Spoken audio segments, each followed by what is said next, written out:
धर्म रहस्य चैनल प्रेषित कथा। बरसात का मौसम था।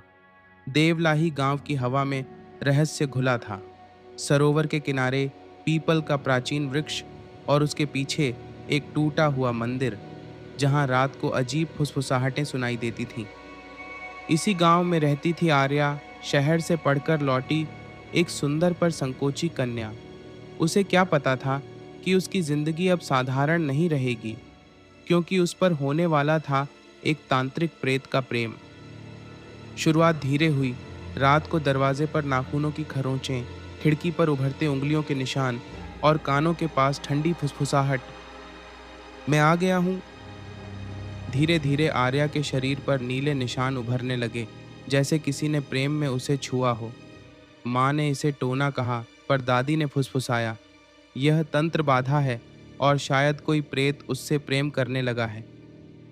आर्या ने याद किया, कुछ दिन पहले उसने एक पुराना चित्र खरीदा था, जिसमें वही टूटा हुआ मंदिर था। जब से वह चित्र उसके कमरे में आया, उसी दिन से सब बदल गया।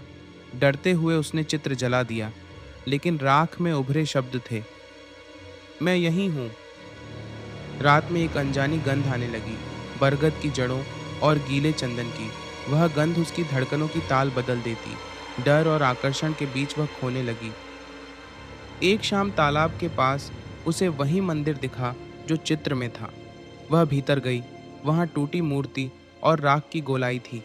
तभी पीछे से फुसफुसाहट आई, तुम्हारी प्रतीक्षा जिसने जन्मों से की। वह भागी, पर किसी अदृश्य ने उसकी परछाई को जकड़ लिया। ठंडी, पारदर्शी और कामना से भरी उपस्थिति।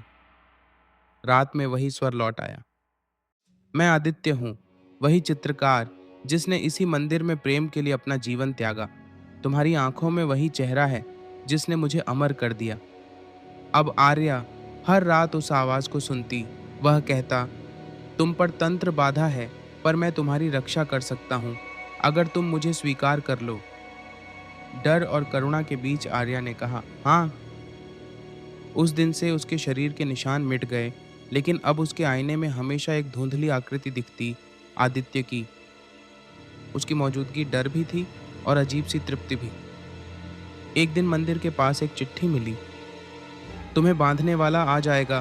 पूर्णिमा की रात श्मशान के पूर्वी कोने पर पहुंचो। आधी रात वह पहुंची। राख के मंडल में दीपक रखे और प्रार्थना की। तभी पीपल के पीछे से एक युवक निकला, गांव का ही, जो कभी उससे प्रेम करता था। उसके हाथ में तांत्रिक सामग्री थी। वह बोला, मैंने तुम्हें बांधा था, तुम मेरी होनी चाहिए थी। वह प्रेत मेरे बीच आया। आर्या ने दृढ़ स्वर में कहा, मैं किसी की वस्तु नहीं हूं। मेरी रक्षा करने वाला वही रहेगा जिसे मैं चाहूं। हवा में आदित्य की उपस्थिति प्रकट हुई। युवक ने मंत्र फेंका, पर राख का गुब्बार उठकर उसी पर गिरा। उसकी कलाई जल उठी। वह गिरकर चिल्लाया, मुझे माफ करो, और भाग गया। आर्या ने थरथराते हुए कहा, अब क्या? उत्तर आया, अब तुम्हारी मुक्ति हो गई। मैं तुम्हारे चारों ओर पहरा दूंगा जब तक तुम चाहो। दिन बीते, तंत्र बाधा समाप्त हो गई। आर्या फिर चित्र बनाने लगी।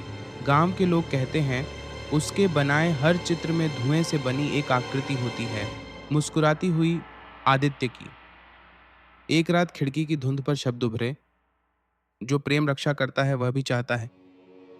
आर्या ने अपनी उंगली से जवाब लिखा, रक्षा में चाह हो सकती है, पर सीमा मेरी है। हवा मुस्कुराई, वही बरगद जैसी गंध लौटी, और दीवार पर वही परछाई, शांत, नर्म और पहरेदार, आदित्य। कहते हैं, देवलाही गांव में आज भी पूर्णिमा की रात तालाब से धुआं उठता है, जो मंदिर की टूटी सीढ़ियों पर ठहरता है और किसी घर की खिड़की में समा जाता है। कोई कहता है वह प्रेत आशिक की आत्मा है। कोई कहता है वह उस कन्या की रक्षा है जिसने भय को प्रेम से हराया। यह कथा धर्म रहस्य चैनल को प्रेषित की गई है। अगर आपको यह रहस्यमयी और आध्यात्मिक प्रेम कथा पसंद आई हो, तो चैनल को सब्सक्राइब करें और जय मां पराशक्ति लिखकर आशीर्वाद प्राप्त करें। आप सभी का दिन मंगलमय हो। जय मां पराशक्ति।